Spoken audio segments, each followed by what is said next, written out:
안녕하십니까. 저는 이번 2023년 제4회 마인테크 페스타에 참여하게 된 서울대학교 에너지 시스템 공학부 팀 리더스의 임정현입니다. 이번 발표 주제는 수치 모델을 통한 입자 크기별 광산 폐기물의 물리화학적 장기 거동 예측 및 지속 가능한 광해 관리입니다.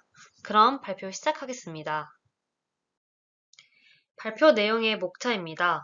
서론 및 연구 목적, 실험 방법 및 수치 모델 소개, 결과 및 고찰, 결론 및 의의 순서로 이야기하겠습니다.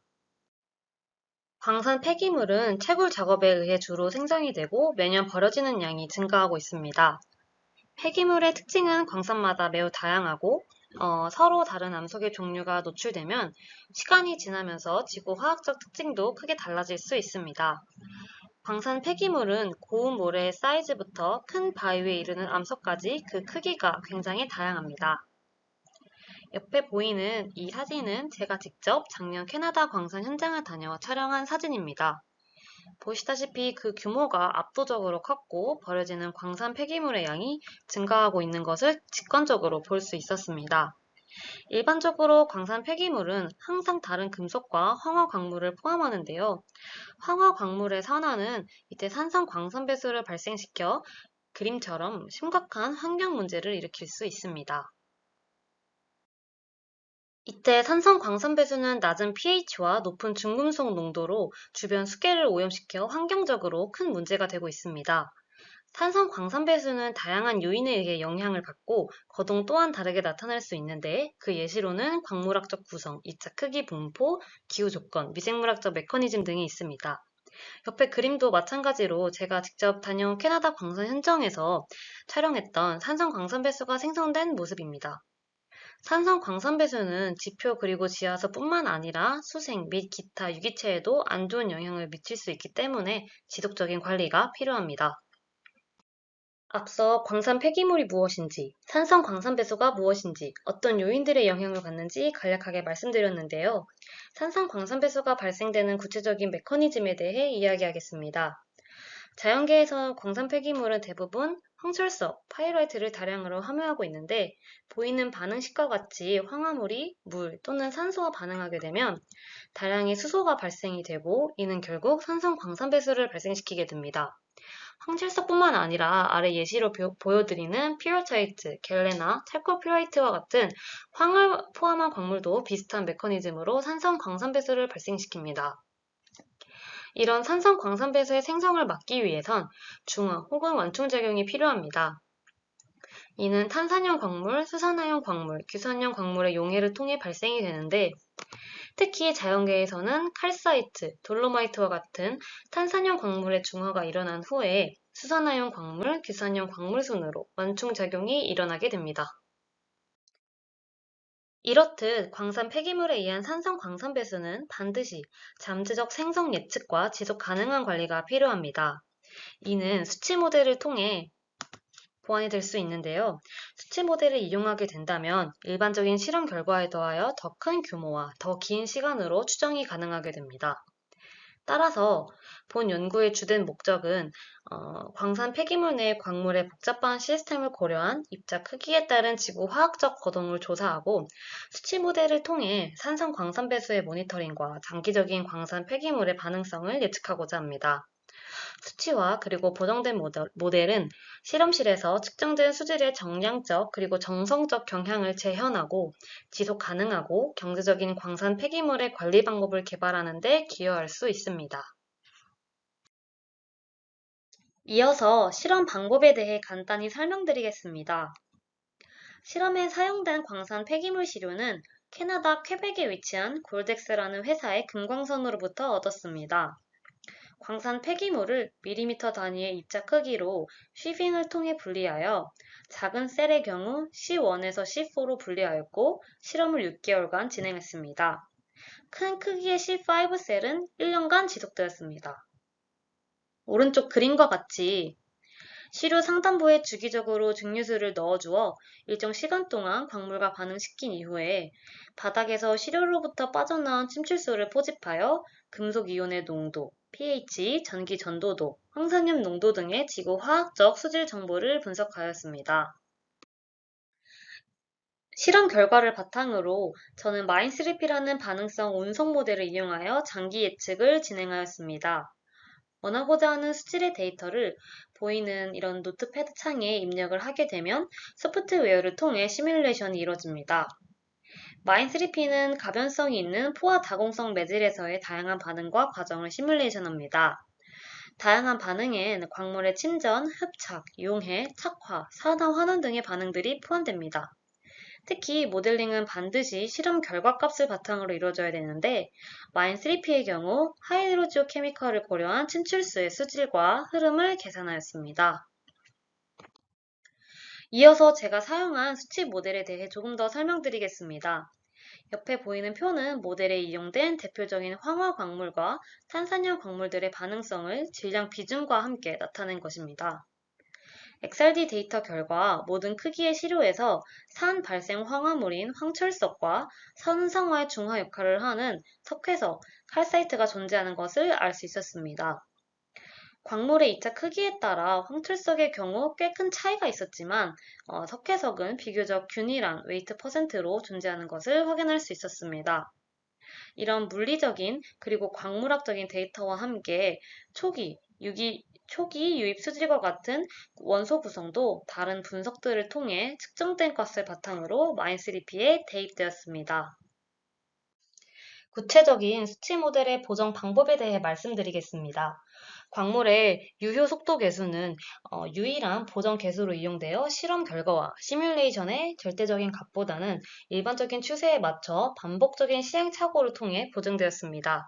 이때 칼리브레이션, 즉 보정은 실험과 모델링 사이에서의 실험적 불확실성을 줄이기 위한 시뮬레이션에서의 필수적인 과정입니다. 크게 pH, 황산염, 그리고 칼슘의 농도 비교를 통해 칼리브레이션이 이루어졌는데요. 이때 보정의 순서는 첫 단계로 모델링에 포함된 광물의 구성을 조정하였습니다. 그 이유는 실제 XRD 데이터로 소수의 광물이 존재는 했지만 마인3P 데이터베이스에 없는 광물들이 있었기 때문에 모델의 데이터베이스에 포함되어 있는 원소 구성이 비슷한 광물로 대체되었거나 혹은 고체 원소 분석 결과를 더 잘 반영하기 위해 새로운 광물들을 포함시키는 과정이 이루어졌습니다. 예를 들어서 철의 이온이 이제 높게 나온 경우에는 고어타이트나 페리하이드라이트와 같은 일반적인 광물이 포함되었습니다. 이후에 산성화를 알아보는 중요한 지표인 pH, 황산염, 그리고 칼슘의 농도를 타겟팅하여 유효 속도 계수를 조정하여 반복적으로 시뮬레이션을 진행하였습니다. 이런 여러 복잡한 프로세스들이 모델링에서 진행되었기 때문에 반응 유효 속도 계수의 미묘한 차이로 결과가 크게 다르게 나타난다는 것을 확인을 했고, 저는 이 과정에서 마지막으로 피어슨 공식을 이용하여 보정된 결과값의 유효성을 확인하였습니다. 이런 방법들을 바탕으로 실험과 시뮬레이션으로 얻게 된 결과에 대해 말씀드리겠습니다. 우선 pH입니다. pH는 산성 광산배수의 생성을 알 수 있는 중요한 기준 척도 중 하나로 6개월간 혹은 1년간 입자 크기별로 실험을 진행한 결과 모든 입자 크기에서 pH가 6 이하로 내려가지 않고 중성을 잘 유지할 수 있었던 것을 확인할 수 있었습니다. 보이는 그래프는 측정값과 시뮬레이션 값을 동시에 나타낸 것으로 C1, C2, C3, C4, C5 순서대로 입자 크기가 커지는 것을 보입니다. 실험 결과와 시뮬레이션이 중성을 유지하는 추세가 비슷하다는 것을 통해 산이 발생되는 황화물의 산화와 중화작용, 즉 완충작용도 시뮬레이션에서 잘 이루어진 것을 확인할 수 있었습니다. 이어서 광산 폐기물의 입자 크기가 누적된 황산 이온의 농도와 칼슘 이온의 농도에 미치는 영향을 확인하였습니다. pH와 마찬가지로 황산 이온의 농도는 황산염을 포함한 산화 생성물의 양, 칼슘 이온의 농도는 중화 생성물의 양으로서 두 이온의 농도도 배수의 산성화를 알 수 있는 기준 척도 중 하나입니다. 그림에서 보이듯이 입자 크기가 작을수록 누적 질량이 많은 것을 알 수 있었고, 이는 즉 광물이 물과 접촉하는 면적이 넓을수록 반응이 더 이루어져서 그 양이 많은 것을 확인할 수 있었습니다.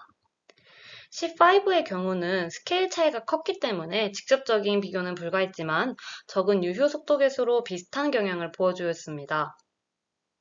실험 결과와 시뮬레이션의 결과 추세는 피어슨 공식 계산을 이용하여 모든 입자 크기에서 그 값이 0.94 이상으로 누적 자체의 양이 굉장히 낮았기 때문에 실험값과 시뮬레이션 값의 매치가 잘 되었다는 것을 확인할 수 있었습니다.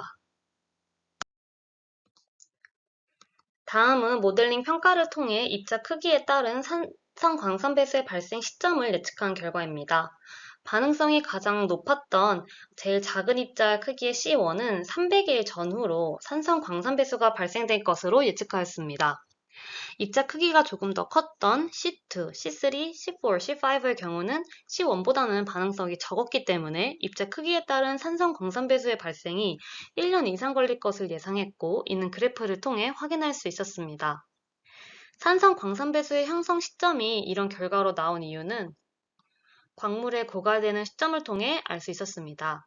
아래의 그래프는 C1에서의 황철석과 석회석의 광물 고갈 시점을 나타낸 그래프로 중화작용을 하는 칼사이트, 석회석이 300일쯤 고갈됨에 따라서 산성 광선 배수가 발생되었다는 것을 알 수 있었습니다.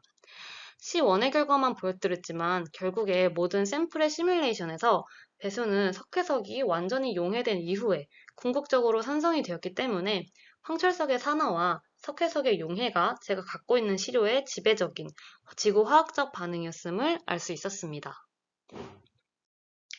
마지막으로 결론 및 연구의 의의입니다. 반응성 운송 모델인 마인3P를 통해 광산 폐기물의 입자 크기가 미치는 영향을 확인했습니다. 특히 황산염과 칼슘 이온의 누적 질량을 수치 모델로 잘 재현함을 통해 입자 크기가 작을수록 반응성이 증가하는 것을 알 수 있었습니다. 또한 보정된 모델로 황철석의 산화와 탄산염의 용해가 시료에 주된 물리화학적 반응으로 장기간에 걸쳐 발생될 수 있는 산성 광선 배수의 생성 시점을 예측할 수 있었습니다. C5의 C1에서 C4와의 직접적인 비교는 규모와 시간적 차이로 어려웠지만 광산 폐기물의 재사용을 위한 실용적인 전략을 제안하는 데 유용한 정보를 제공하였습니다. 마지막으로 이를 바탕으로 보정된 수치 모델은 실제 산업 현장에 적용되어 효율적이고 비교적 정확한 산성 광선 배수의 생성 시점을 예측함으로써 지속적인 모니터링과 지속 가능한 광해 관리에 기여할 수 있을 것으로 기대됩니다. 이상 발표를 마치겠습니다. 경청해 주셔서 감사합니다.